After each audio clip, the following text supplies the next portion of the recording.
Arturo Ruiz Estrada is a professor of international economics at the University of Kuala Lumpur. Welcome, Professor. Thank you so much for your time. Obviously, oil prices have already gone up. What are the implications for the global economy? But we'll come to Iran in a moment. Let's look at the global picture first. Well, we need to see that inflation is coming. This is nothing special.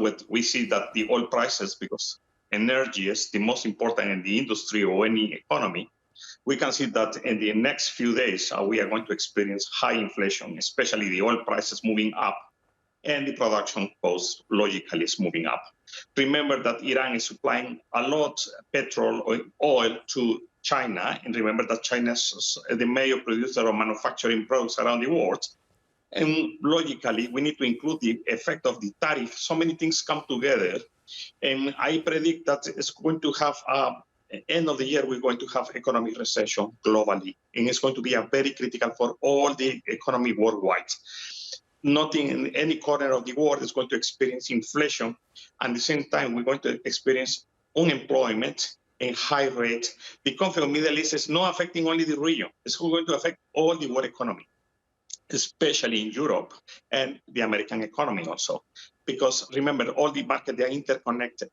And we cannot separate all of them. Is any conflict, for example, this Israel-Iran, is going to generate a high impact in prices globally and disruption of the oil markets. And we need to wait for the worst of the worst in the economy. I give you my point of view from an economist.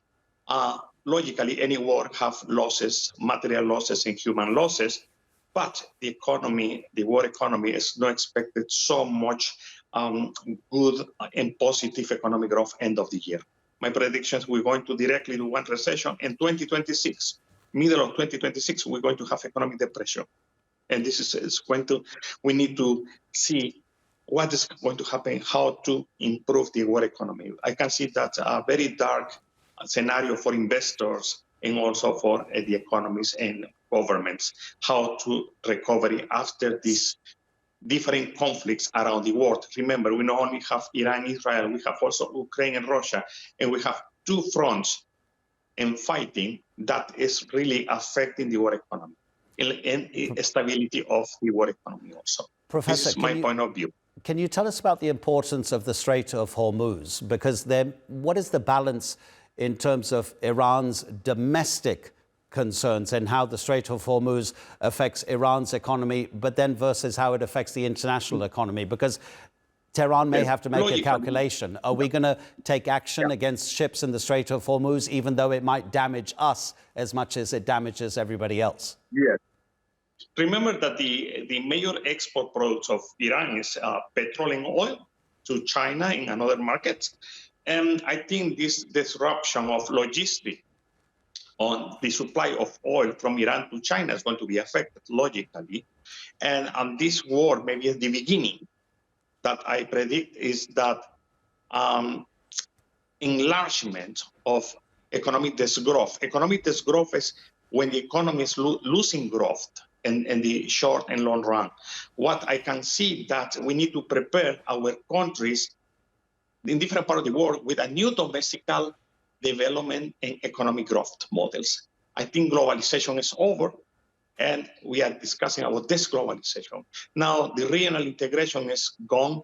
Now the peace is no more, and we have two big conflicts worldwide that is affecting the economic performance of the full economy that is going to affect us for the next 5 years. And this is, I want to tell people in this TV program that we need to prepare for the worst scenarios. We need to make our domestic economies stronger, and logically cannot depend so much from international and global markets. We need to find the ways to generate new models of development, economic growth, internally and domestically. Because if we have war, like we have in Middle East now, it's going to force all the economies to reform, to generate a new policies and new model, and government need to generate new policies to really reduce the impact of these conflicts worldwide.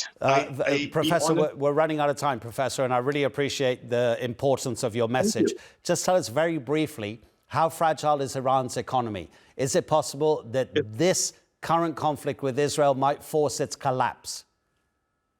Logically, the Iranian economy in the last few years, they have high inflation. It's nothing new, but it's going to have a high impact on the economic growth of Iran, and it's very fragile, the economy of Iran, and especially with war now, it's become more chaotic for the economy of Iran. This is my point of view, and expect that this war stop faster. If not, Iran is in big difficulties and recovery the economy. And remember, the exchange rate is huge in the currency of Iran. And additionally, now with this war, is forcing to Iran to spend more in army and military issues. This is my perception of it.